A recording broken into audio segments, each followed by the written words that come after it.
My name is Dr. Donna Roberts, and this presentation is about the generational mix of higher education, how millennials and centennials have altered the pedagogical landscape. A new generation of students is arriving in the halls, both brick-and-mortar and virtual, of higher education. On the heels of their predecessors, the millennials, who altered the landscape of traditional teaching methods and assessment measures, come the centennials, who promise to shake things up in their own unique way. The nomenclature used to label the generations is not standardized, and researchers also disagree somewhat on the exact delineations in the span of years that should be encompassed within any one generation. However, in general, millennials, also called Gen Y, represent the generation born from approximately 1975 to 1995. Some say 1980 to 2000. This means that as a group, they would have started entering college around the mid-90s and currently make up a large portion of the student body in universities. Centennials, or Gen Z, represent the generation born approximately from 1995 to 2015, and they started entering college the last couple of years. As a group, millennials challenged and continue to challenge many of the foundational practices of higher education. They transformed education into an entity akin to a consumer product and demanded that the system respond to them as they expressed their expectations about choosing what, where, and how they learn. The centennials promise to pose new challenges. As the first full generation of true digital natives, they think about and process information differently, and thus require a media-rich learning environment to hold their attention. Collectively, these generations define success differently and question the accuracy and authenticity of authority. They are savvy, demanding, and have high expectations. In the words of Mark Prensky, today's students are no longer the people our educational system was designed to teach. Their unique characteristics, diversity, and expectations for the learning environment are transforming the college classroom and challenging faculty to examine traditional pedagogy as well as the learning environments offered to students.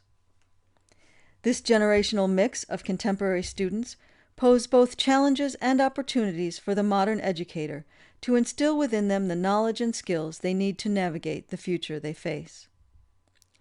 To do so, educators must ground these new generations in the solid foundations that are still relevant, while not being stuck in dated traditions that no longer serve the modern world.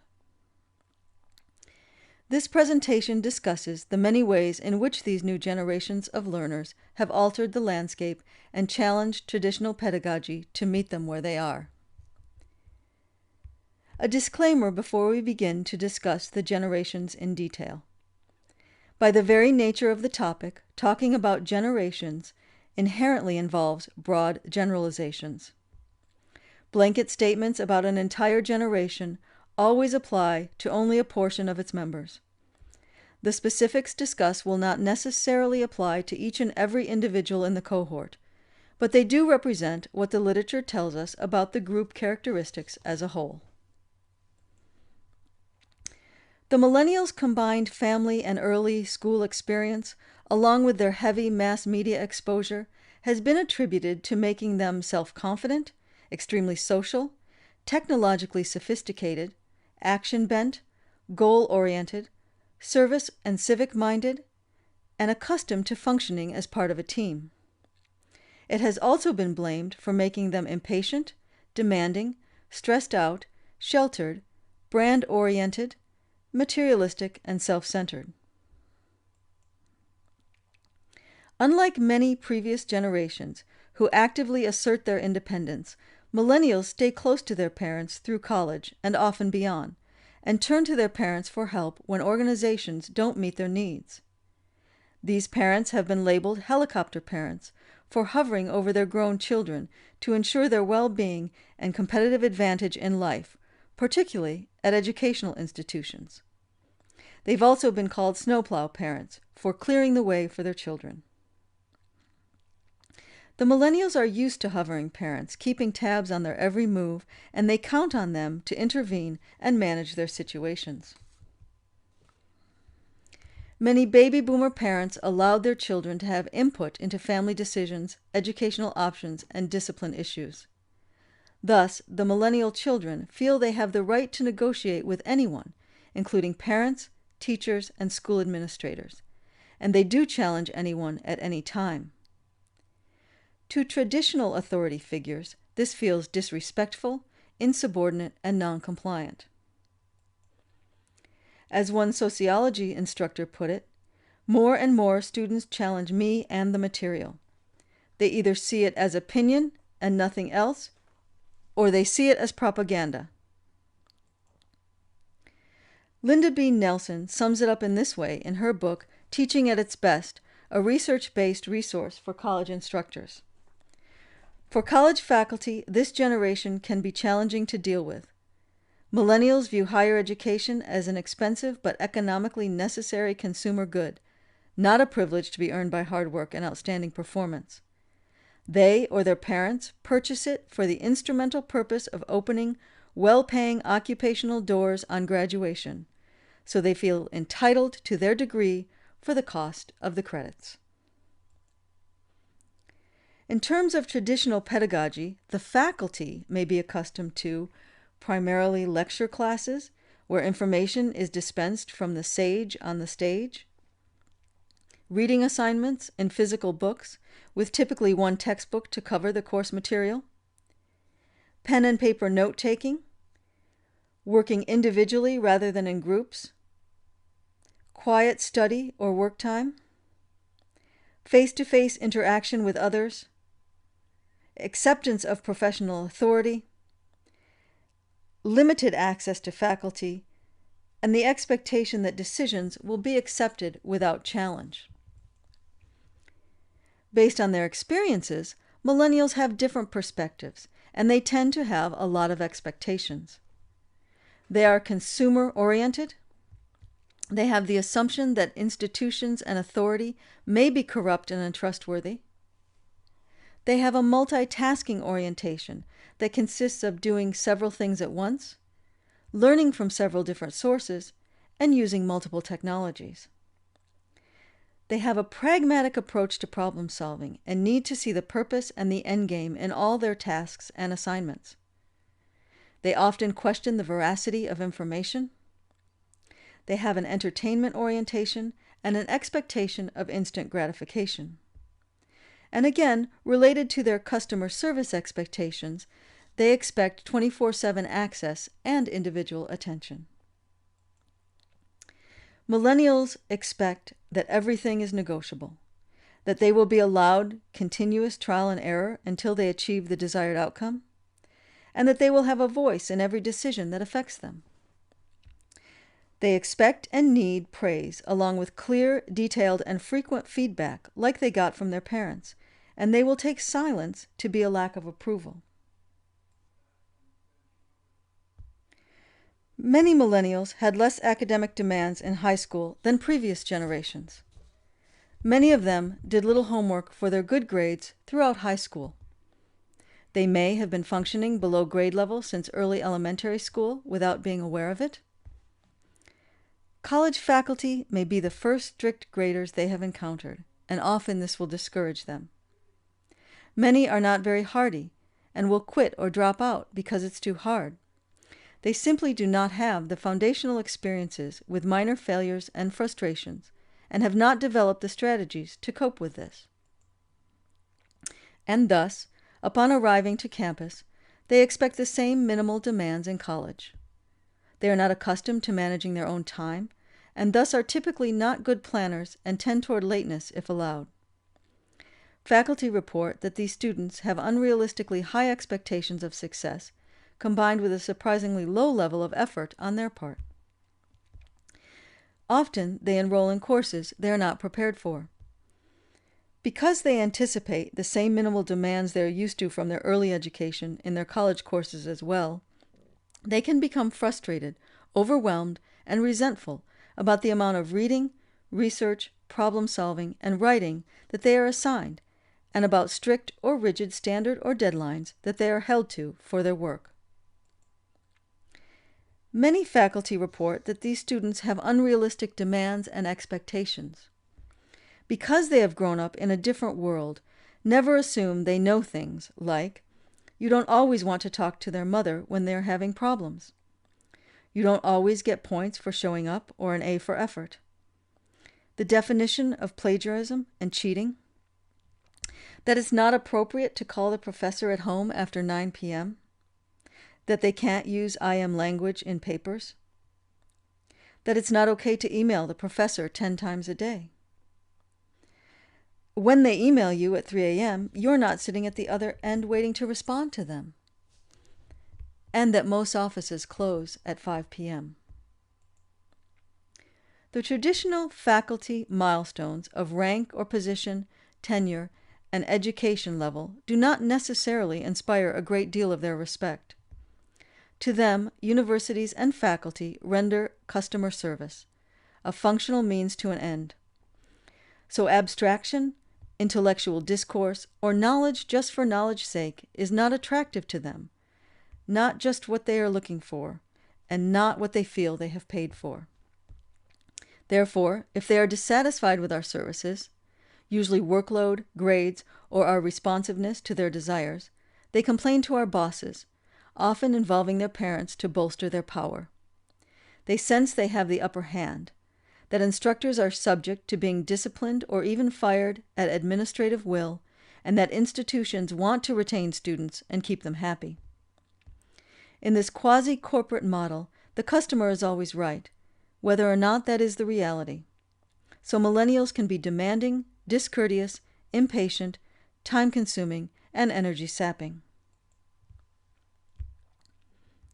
Despite the difficulties millennials may present, this generation can be reached and mentored if we make a few adjustments. After all, they have career goals, positive attitudes, technological savvy, and collaborative inclinations. Although millennials are understandably cynical about authority and don't assume we have their best interests at heart, they do value communication and information. They need to understand why we are doing what we are doing. They want to be involved in meaningful activities and not just mundane busy work. So they respond well when we explain the objectives of classroom activities and projects and why we use the teaching and assessment methods we do. To help engage them, we can explain the relevance of our reading selections, assignments, in-class activities, and rubrics. As experts in a field of study, we should have solid research-based pedagogical reasons for our choices. Sharing these reasons helps break down their resistance and dissatisfaction. They anticipate clear expectations, explicit syllabi, and well-structured assignments. They expect detailed instructions and guidelines for completing assignments. They have come from K-12 systems where students are actively involved in learning and classroom activities change often. Teachers are helpers and facilitators of learning, meeting their individual needs. They want to have input into their own educational processes. On the human side, millennials also want to know that we care about them.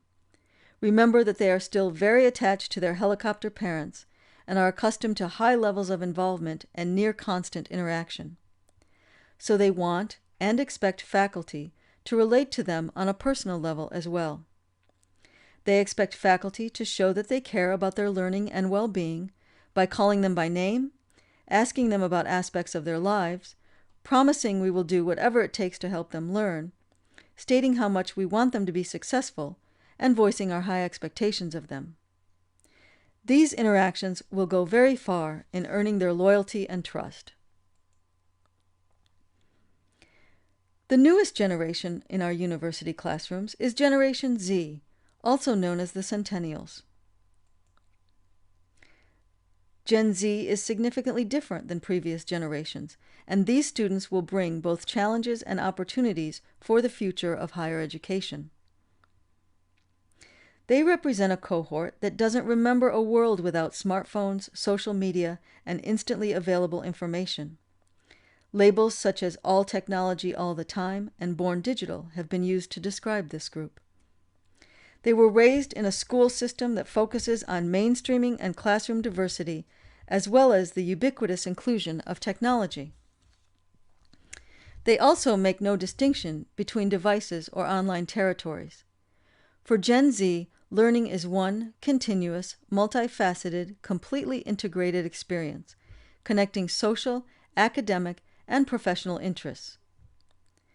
Technology has been integrated into their classrooms since the early grades. As one mother describes in a Time magazine article, "My son is 7 years old and attends a public school in Oak Park, Illinois, just outside Chicago. He reads ahead of most of his classmates, so he accesses a specialized online curriculum instead of the standard printed book. He uses a mobile device to compete in math games with kids all over the world. Much of his homework involves picking a subject he's interested in, investigating it on his own, and then reporting back in a classroom discussion." That's a very different approach to education than previous generations, and a continuation of this is what centennials will expect from their college experience. They don't want to influence their education, they want to co-create it.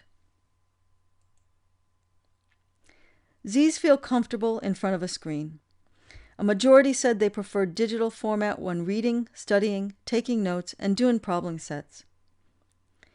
That preference for digital was most emphatic when it came to doing research, with 92% saying they preferred working on a screen. 41% spend greater than 3 hours per day on their computers in non-schoolwork related activities, compared to 22% a decade ago. Centennials are independent, self-reliant, and not as dominated by helicopter parents as the millennials. They have an 8-second attention span, down from 12 seconds in 2000 for Generation Y. As UCLA student Hannah Payne told the New York Times, Generation Z takes in information instantaneously and loses interest just as fast. Social media has become a primary source for their educational research.